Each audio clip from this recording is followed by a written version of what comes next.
Bonjour et bienvenue dans la rubrique de G, c'est un plaisir de vous retrouver aujourd'hui. Comment ils vont ceux-ci? Qu'est-ce qu'ils disent mes petits viewers pour une vidéo que j'avais pas du tout prévu de faire?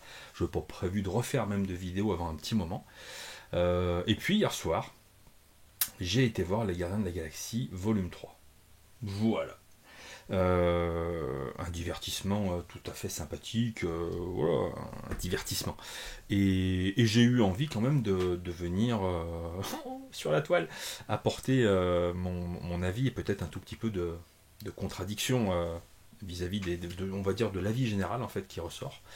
Et puis vous expliquer pourquoi sur moi, oui bon c'est un divertissement sympa, mais ça reste le Marvel du mois, et on s'en bat un peu les couilles de ce qu'on vient de regarder. Mais c'est juste un avis tout à fait perso.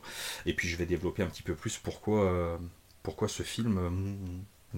Voilà. Grosso modo, voilà, si vous voulez mon avis sur le film, sans spoil, sans rien, c'est cette gueule-là. Ouais. Ah, on fera avec. Et ça fait du bien par où ça passe, mais enfin, je vais pas me relever la nuit pour regarder une autre fois ce film. Bref, on continue. Il y aura une partie sans spoil. Oh, elle va être rikiki la partie sans spoil, on va pas se mentir. Et puis il y aura une grosse partie avec quand même pas mal de spoil où je vais vous expliquer sur moi les 2-3 trucs en fait qui fonctionnent pas vraiment, pourquoi ça fonctionne pas vraiment et ou pourquoi ça ne fonctionne plus. Hein, au bout de la 35e fois que vous faites le coup. Et puis voilà, alors on commence tout de suite avec la partie sans spoil, comme je le disais, j'ai été le voir en famille et j'ai trouvé que c'était un divertissement tout à fait honorable. Je passais un bon petit moment sympathique avec mon grand, voilà, tranquille, c'était un petit film sympa, vous pouvez y aller avec papy, avec mamie, avec la famille, voilà, il n'y a aucun souci. 2-3 grossièretés à un moment donné qui, pourquoi faire pourquoi faire dans des grossièretés comme ça dans un film avec ce ton-là. Bref, je vous le dis comme ça parce que ça me pop grosso modo. J'ai trouvé l'histoire relativement sympathique. Évidemment, on va retrouver nos gardiens de la galaxie. On va beaucoup plus être accentué sur l'origine story de Rocket Raccoon. Et puis voilà. Voilà. J'ai pas tellement envie de vous spoiler plus parce que moi j'y suis allé, je connaissais pas du tout qui allait être le méchant. Voilà. J'avais un vague espoir de voir un personnage qu'on nous teasait, si je dis pas de bêtises, dans les scènes post-génériques du volume 2. Donc j'avais quelques espoirs en fait là-dessus, mais j'avais pas vraiment en fait cherché de renseignements sur ce film à proprement parler. Et j'y suis allé. Voilà, vierge de toute attente et vierge de toute interférence. Les seuls trucs que j'avais entendus, c'était les quelques copains qui avaient eu l'opportunité d'aller, si je dis pas de bêtises, à Disney, voir une grosse avant-première, et qui en étaient ressortis en fait de ce film en étant absolument ravis. Voilà. Et c'est pas un problème, hein. Évidemment qu'ils ont le droit d'être ravis. Et donc, le fait qu'ils soient ravis, moi m'avait dit, ah bah tiens, je vais aller le voir. S'ils sont ravis, il y a certainement quelque chose de sympa. Le dernier film de James Gunn sur les Gardiens de la Galaxie, certainement un point d'étape peut-être pour cette franchise. Et puis parce que c'est Marvel et que je suis un gros Yankee, c'est surtout ça. Voilà, c'est tout ce que je peux vous dire dans la partie no spoil. Oh bah ça va vite, ça va vite. Moi je trouve pas que ça casse 3 pattes à un canard, en toute honnêteté. Je ne vois pas tellement de différence dans la construction avec les 30 films précédents de chez Marvel ou de chez DC. J'ai un peu de mal à voir en fait où est la nouveauté. Pour moi, il n'y en a pas. Il n'y a pas de nouveauté. On est sur une petite continuité dans le ton, dans la forme, dans le cadre. Et voilà, on vient. C'est comme quand tu vas au McDo. Voilà, quand tu vas au McDo, bah, ne t'étonne pas de ne pas trouver de foie gras. Hein. Tu viens chercher un Big Mac, un Coca, une grande frite. Ben, tu peux y retourner dans 6 mois. Tu auras un Coca, un Big Mac et une grande frite. Et puis voilà, on va essayer de t'inventer un peu de nouveauté en te disant oui, ce mois-ci c'est les grillades steakhouse ou je sais pas quelle connerie. Et puis voilà, c'est pareil. C'est un peu le oui, on croit qu'on réinvente la roue. Et en fait, ça reste un film de super-héros, mais tout à fait classique. Oh là là, il chuchote. Très très classique. Allez, on passe à la zone spoil. Qu'est-ce que je peux vous dire dans la zone spoil? On va commencer avec Warlock. Oh, Warlock. Warlock, personnage absolument magnifique dans les comics. Moi j'ai lu pas mal de comics dans les années 90 et donc forcément Warlock à cette époque-là avait une très très grosse importance. Il était vraiment une pierre angulaire de l'univers cosmique, de l'univers Marvel cosmique, et c'était un sacré personnage. Euh, Grandiloquent, la classe qui en impose, voilà, hein, porteur du gant de l'infini, pas Joel Clodo, hein, voilà, et certainement pas un demeuré. Ouf, bah dis donc, ils m'ont fait un beau Modoc, dis donc, un joli Modoc. C'est fou cette volonté farouche de vouloir, d'une manière absolument constante, ridiculiser des personnages. Il faut absolument que dans un film Marvel, faut qu'il y ait un gros Toto. Il faut qu'il y ait un vilain petit canard, il faut qu'il y ait un gros con. C'est fou quand même. Hein. Alors c'est vrai que alerte spoil, mais on s'en fout, on est dans la zone spoil, il y a quand même un paquet de gros cons hein, quand même au niveau des personnages. Drax, il y a beaucoup de clowns en fait, si vous voulez, dans cette équipe, et ça donne vraiment un film, grosso modo, très gaguesque. Warlock, pour finir sur lui, c'est pas du tout la conception que j'ai du personnage, et je ne vois pas tellement l'intérêt de gâcher un personnage comme Warlock en faisant bah ouais, un bon cuculapraline, hein. Bon, bah dis donc, ça vole pas haut, hein, là où on est très très loin du Warlock qu'on a pu croiser dans les années 90, et je trouve que c'est vraiment dommage. D'autant plus que dans l'exploitation, on va dire, de ses pouvoirs, c'est mon fils qui me l'a fait remarquer, au début du film, dis donc, c'est Superman hein, le garçon, hein, il envoie, hein, il tape vraiment vraiment fort, et petit à petit on sent qu'il s'efface et ça devient un peu une grosse toutoune quand même sur la fin, on sent que ses pouvoirs qui envoyaient vraiment du lourd au début, ou à la fin, on s'en bat les couilles. Je le trouve nettement moins puissant. C'est très bizarre en fait ce personnage. Comme je le disais tout à l'heure, je trouve qu'il y a vraiment, vraiment, bah, c'est très gaguesque. Hein. Bon, en même temps, c'est les Gardiens de la Galaxie, donc c'est très gaguesque à de nombreux moments, et on essaye d'alterner avec des grands moments d'émotion, puisqu'il y a toute l'histoire en fait de Rocket qui pourrait être très intéressante, qui est sympa, où c'est de vrais moments d'émotion, où ça, il n'y a absolument pas grand chose à dire, si ce n'est deux, trois petits trucs où j'y reviendrai après.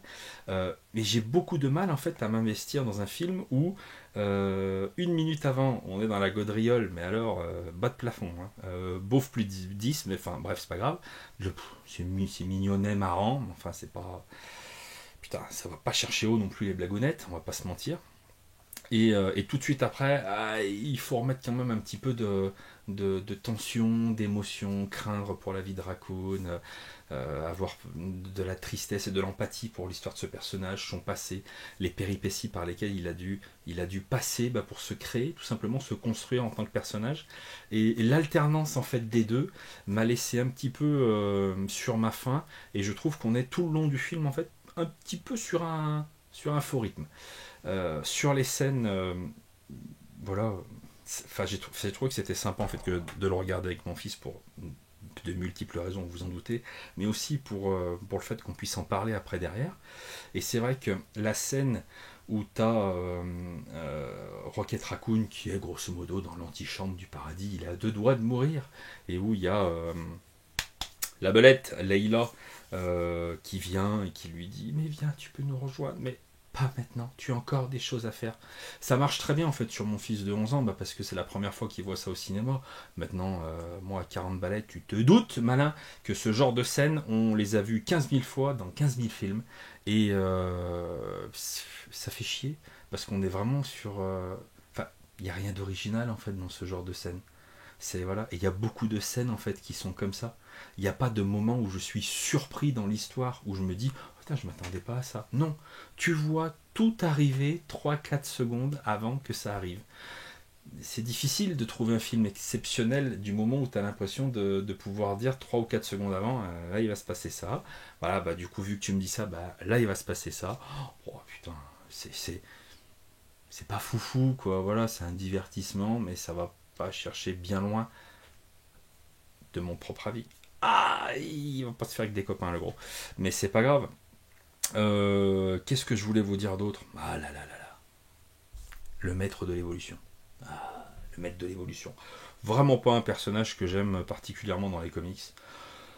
La Contre-Terre, tout ça, c'est pas un de mes personnages préférés, mais c'est pas tellement le souci. J'ai trouvé que l'acteur était plutôt correct, que ses motivations, la manière dont c'était expliqué, c'était plutôt bien. Voilà, très sympathique ce méchant du mois. Voilà, hein. Allez, au suivant de ces messieurs.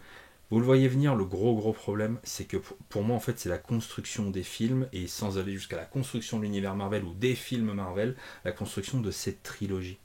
Tu pars sur une trilogie où tu as James Gunn à chaque fois. Si je dis pas de bêtises, hein, si je dis pas de conneries, c'est bien James Gunn à chaque fois. Et en fait, il ne travaille que sur une seule temporalité. Il travaille sur un temps. Pour ceux qui ont l'habitude en fait de suivre mes vidéos, les lives, tout ça, quand je parle de comics, c'est que je mets le doigt en fait sur des auteurs qui moi me fascinent et que je trouve vraiment intéressants. C'est généralement des auteurs qui travaillent sur plusieurs temporalités. Ils te racontent une histoire immédiate, ils font de la construction à moyen terme, ils font de la construction à long terme. Là, il y a eu un tout petit peu de construction, si je dis pas de bêtises, puisque dès le premier Gardien de la Galaxie, tu sens qu'il y a un truc avec l'origin story de Rocket Raccoon. Donc ça, on s'attendait à ce que dans le 3, à un moment ou un autre, on nous parle de cette origin story.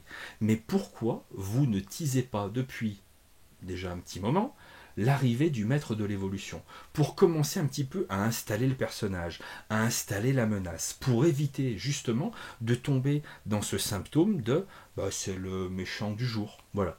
Dans le 1, on a poutré Ronan, allez, salut. Dans le 2, on a poutré Ego, allez, salut. Et dans le 3, on a poutré le maître de l'évolution, next, next. Et ça peut pas être ça à chaque fois. Ce serait bien en fait de travailler sur plusieurs temporalités, que dans le 1 et dans le 2, tu nous teases peut-être de cette manière l'arrivée du maître de l'évolution, pour que quand on rentre dans la salle de cinéma, on soit déjà comme ça, en se disant putain, mais le maître de l'évolution, qu'est-ce que c'est que ce personnage? Ses pouvoirs, le côté badass, des trucs. Tu vois ce que je veux dire? Qu'on nous prépare un petit peu, qu'on nous tease. C'est un autre genre de construction, mais qui, à mon sens, est beaucoup plus payante pour investir les spectateurs et donner envie de venir voir la suite. Je trouve. C'est vraiment juste mon avis perso. Derrière, quand tu ne construis pas de cette manière-là, eh ben, tu as ce résultat, c'est le méchant du mois, il est très bien, il est sympa, tu le vois pendant 1h30, 2 heures, et puis on se claque de bises, et puis on va passer au suivant. C'est chiant, c'est chiant. Je vous donne juste un exemple. Thanos, c'était pas Joel Clodo, j'entends bien. Mais Thanos, de la manière dont il nous est teasé, avec des années et des années, une construction, tac tac tac, où on sent qu'il arrive, il y a des choses qui commencent à se mettre en place, des pièces du puzzle. Le jour où Thanos débarque, le jour où on va voir le premier film Avenger, où on sait qu'on va voir Thanos, mais on était comme ça. Pas simplement parce que c'était Thanos, mais parce que ce méchant-là, on nous l'a construit dans le temps, dans la durée. C'est de cette manière-là que se construit un univers, sur du court, du moyen et du long terme. Dans la trilogie, où est le moyen, où est le long terme? C'est que du court terme, c'est que des choses en fait qui se succèdent. Voilà, bon, Gamora, ça continue son petit truc, ça manque de saveur. Et pour qu'on puisse avoir, comment dire, pour qu'on puisse craindre pour la mort des héros qu'on aime voir au cinéma, il faut qu'on ait des adversaires qui envoient vraiment du lourd. Et pour avoir un adversaire qui envoie du lourd, il faut une installation qui soit réellement importante. Ça me semblait très très important de le dire. Grosso modo, pour les gens qui ont vu le film, moi j'aurais, et qui ne seraient pas de mon avis, qui aimeraient le truc, encore une fois, il n'y a aucun problème. Débattons, échangeons, il n'y a aucun souci, voilà. Après, c'est vrai que les blaireaux qui arriveront en disant oui, mais t'es trop vieux, c'est pas de ton âge, t'es aigri, barrez-vous, vous êtes des blaireaux. Ça m'intéresse pas de discuter avec vous. Essayons plutôt d'échanger. Qu'est-ce qui vous a plu dans ce film? Qu'est-ce qui, moi, en fait, m'a déplu? Et la question que j'ai envie de me poser, et que j'ai envie de nous poser collectivement, en sortant de ce film, qu'est-ce que les Gardiens de la Galaxie Volume 3 apportent de plus au genre de film super-héroïque? Qu'est-ce que ça apporte de plus? Il sort pas, ça change pas grand-chose. En toute honnêteté, voilà, on passe un bon moment, c'est agréable, il y a un peu d'émotion, il y a un peu de gaudriole, mais ça ne renverse pas le truc. Alors, qu'à l'inverse, j'ai trouvé que le premier volume des Gardiens de la Galaxie, pour le coup, c'était un petit coup de pied dans la fourmilière. Un petit coup de pied dans une petite fourmilière, hein, entendons-nous bien. Mais c'était un putain de bon premier film, où il y avait un ton qui était installé, un petit peu irrévérencieux, un petit peu, tu vois, c'était vachement intéressant. C'est incroyable, le volume 3 me fait plus apprécier le volume 2. Le ego, tout ça, à la limite, j'ai passé un meilleur moment avec ça. Hormis tout ce qui était sur la planète ego, où c'était dégueulasse visuellement. Mais voilà. Sur la qualité des effets spéciaux, ce genre de choses, vraiment, je peux absolument pas me prononcer parce que on l'a regardé en 3D et j'ai pas tellement l'impression en fait que ce soit fait pour ou c'est moi qui suis pas habitué à ça, mais j'ai pas tellement passé un bon moment en fait avec avec ce visionnage en 3D. Enfin, je sais pas, j'ai du mal à apprécier vraiment le truc. Je reverrai ce film, ça c'est sûr et certain, parce que de toute façon, je les revois tous à un moment ou à un autre, sauf peut-être Quantum Mania. Mais voilà. N'hésitez pas à me dire dans les commentaires ce que vous avez pensé de ce film. Venez, on échange, on discute, on papote. Est-ce que je suis réellement un vieil aigri en bout de course sur l'univers Marvel au cinéma? C'est possible. Ou est-ce que j'en ai juste tout simplement marre d'aller chercher mon McDo une fois tous les 3 mois au cinéma et de bouffer tout le temps la même soupe? À un moment donné, c'est quand même un peu tout le temps la même chose. Merci de m'avoir écouté, je vous fais des gros bisous et je vous dis à très bientôt dans la rubrique de G. Salut.